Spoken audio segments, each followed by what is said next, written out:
Self-awareness, part 4. How do I get it? This is the Joyfully Married After podcast, episode 42. This is Joyfully Married After with Heath and Tracy. I'm Heath. And I'm Tracy. We've been joyfully married after how many years, baby? 28? 28 years, 4 kids, corporate jobs, entrepreneurs, and this podcast is our view on life through our lens. Let's go. How do I get it? How do I get what? How do I get it? How do I get self-awareness? You just gotta do it. You just got to do what?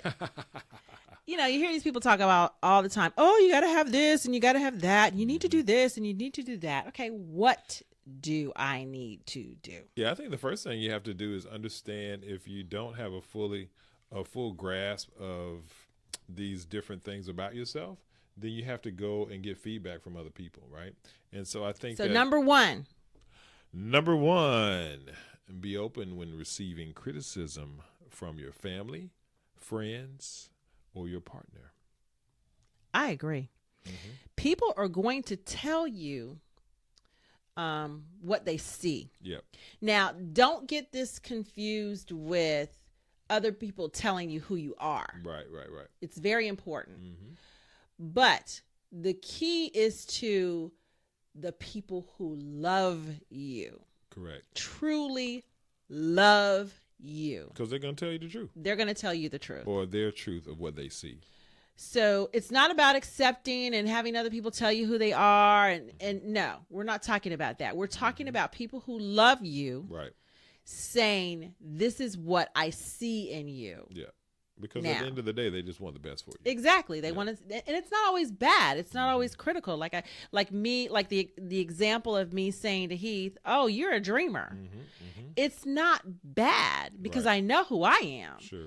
And that's the other thing you need to measure when someone is telling you something about yourself. Yep. Do they even know who they are? Mm-hmm. How did they interpret that? Mm-hmm. And usually people who love you will, thank you. Usually people who love you will say, they won't say, I'm doing this in love, because that's not true. Right. They will say, in that situation that happened over there, I noticed this. Mm-hmm. I noticed your reaction. I noticed what you did. They will say it like that. Sure. So in them saying, they're trying to make you aware. They're not trying to hurt you. They're trying to help you better yourself. Yeah. And I think the key is when you're getting that kind of feedback, when you're engaging with your loved ones to get that kind of responsiveness, the key for you is to be open to it. Correct. Is to have an open mind and an open heart about receiving the criticism as constructive, so that you can take to heart and add that to what you're already aware of as it relates to yourself, and then put all of that goodness together, and then it's going to be awesome. And so it's just important for you to remember that. Mm-hmm. And it segues into the next point, which is number 2.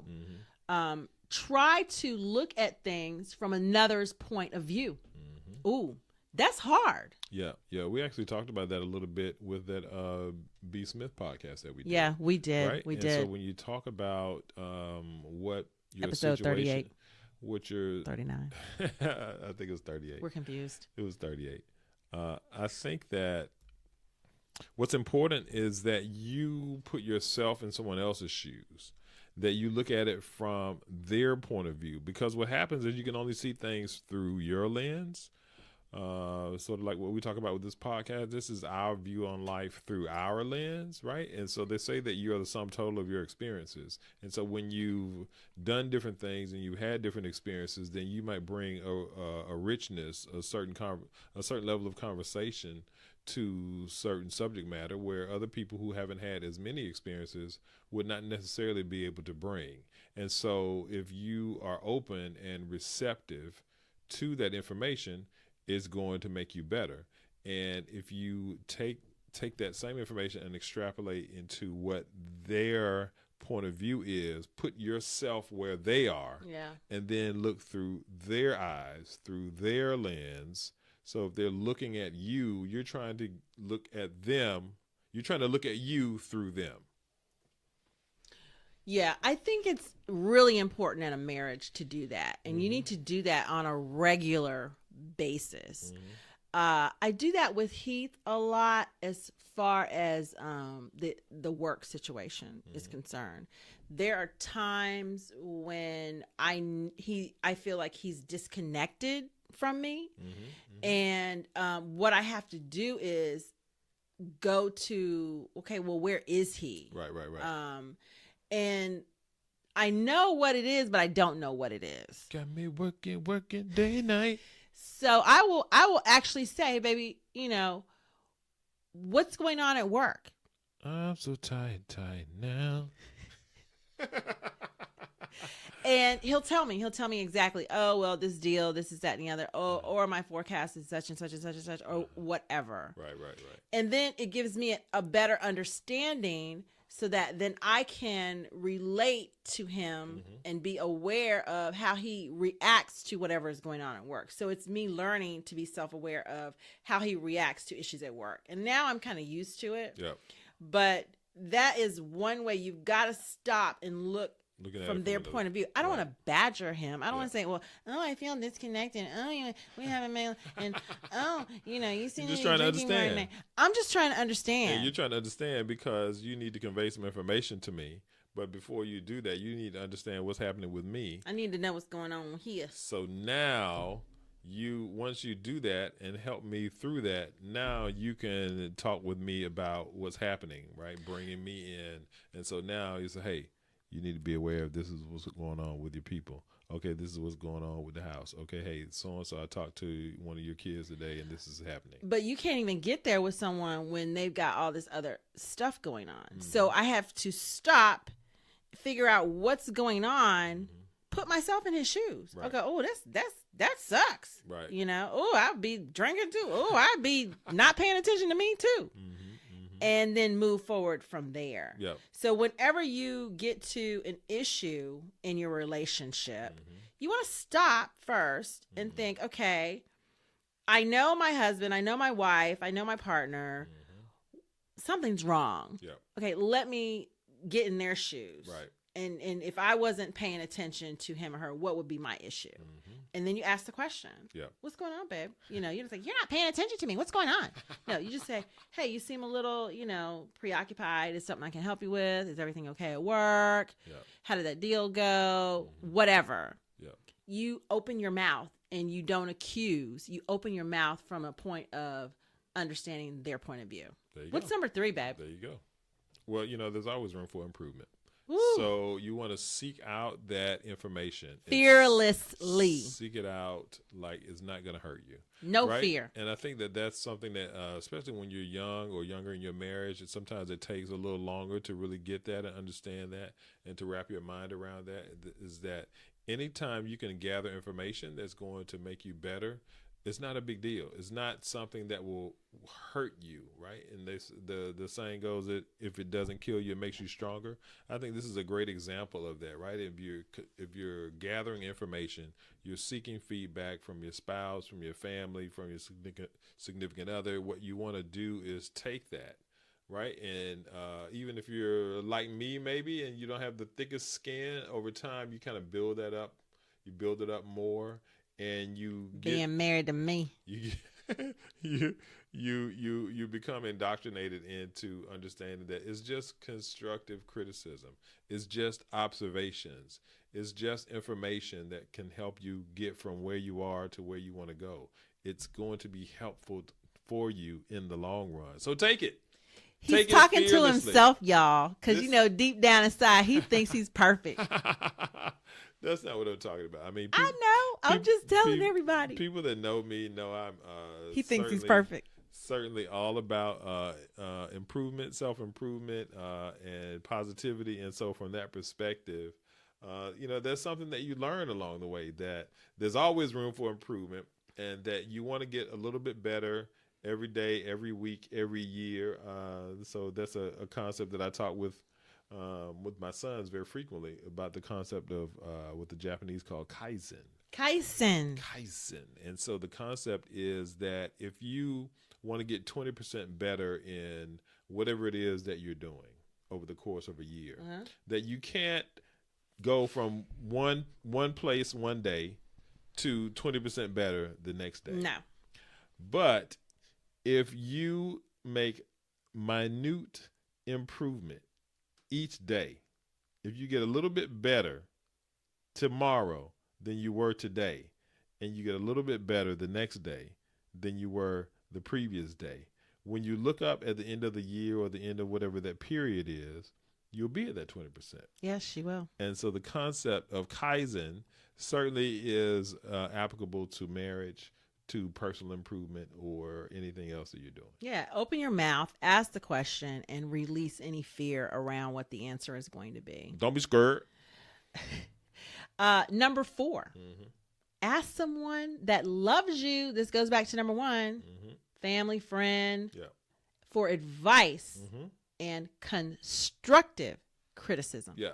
Go ahead, go to coffee, go to dinner, have a meeting with, talk it out.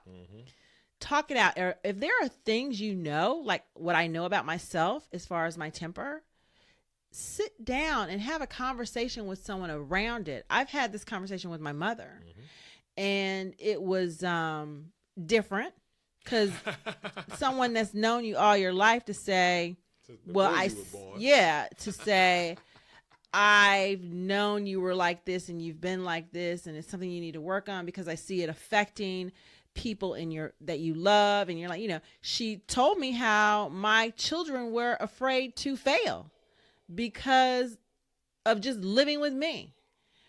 And I had to take inventory of that criticism and take it to heart because I don't want my children to fear anything, me included.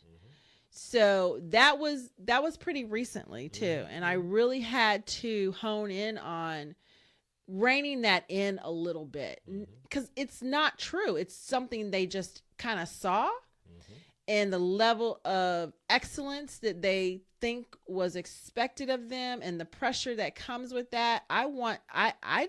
It's made up in their heads. But what someone looking in saw and expressed it to me, I had to adjust. Right. I had to adjust. And it's nothing wrong with that. It makes me a better mother. It makes me a better wife. It makes me a better employee. It makes me a better everything. Yeah. And I received it. I received it with grace. And it was good to sit down and talk. Like, let's go back to Kaizen. I think I improved. I think I improved after having that conversation and hearing that criticism. There's no way you can't. There's no way you can't improve. Every day. A little bit every day. Yep. There you go. Yeah, so I think that's really cool, baby. I think that's important. And that kind of segues nicely into the next one in terms of having an open and loving conversation with your partner. Yeah, definitely do this, guys. And this is going to be our last suggestion under self-awareness. Yep. Go ahead. Yeah. So just admitting your weaknesses in the context of self-awareness, right? Right. Share with them that, hey, you may want to look at yourself for this as well, or look for that reasoning. And so the whole point is to better your relationship with your spouse, with your mate, right? And so when you are having those conversations, all of these things rolled in together. So being open, thinking about what it is that you want to do, what you want to accomplish. Hey, give me some constructive feedback. Give me some criticism.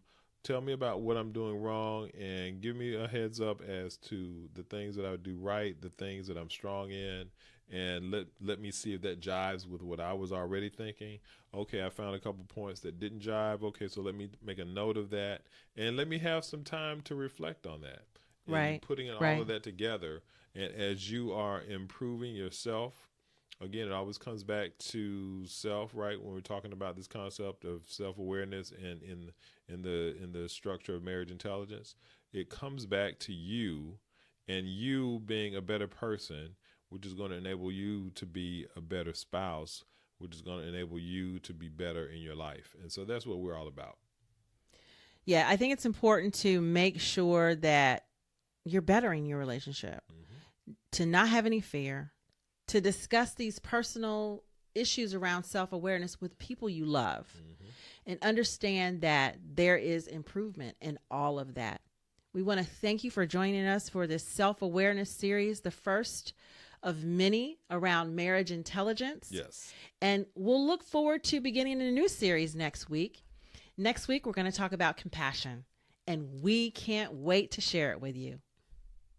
Take care. Be self-aware.